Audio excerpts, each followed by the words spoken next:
My husband cheated. Then he got cancer. I left him while he was in surgery. Now he begs me to come back. Some people might call me heartless, but let me tell you the whole story, and then you can decide. 2 years ago, I caught my husband sneaking around on Snapchat with a former coworker. At the time, we were already in brutal, miserable marriage counseling because he acted as if he hated me, like I was the root of all his problems. Meanwhile, he had no problem running off at a moment's notice to help other women, especially his old high school flame, who was still hanging around in our social circle. When I confronted him, he admitted to the affair. It broke me, but I stayed. We had 3 kids. I thought we could rebuild. We went to therapy. I fought for our marriage. Then, last fall, life threw us another curveball. He got cancer. It was serious, but treatable. He needed chemo, which meant he needed a port surgically placed in his chest to make the treatments easier. I was right there at the hospital, waiting for his surgery to be over. I was still being the good wife. Then his phone dinged. I picked it up, thinking it might be something important about his treatment. It wasn't. It was her, his high school sweetheart.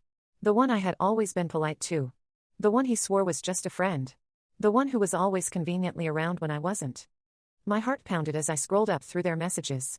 At first, it was innocent, catching up, reminiscing about old times. But then I saw it. He had tried to hook up with her.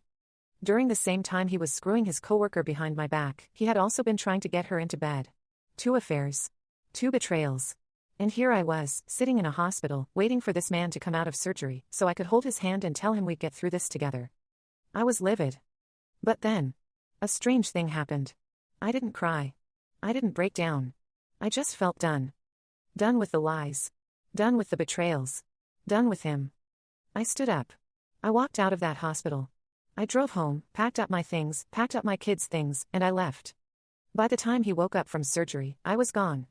No dramatic goodbye. No confrontation. Just silence. Now, he's going through chemo.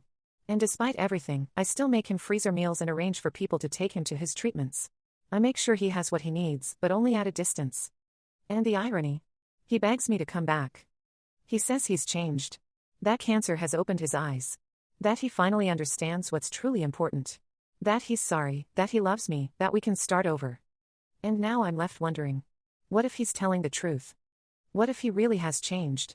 What if the man who betrayed me, hurt me, and destroyed my trust is actually capable of being the man he always should have been?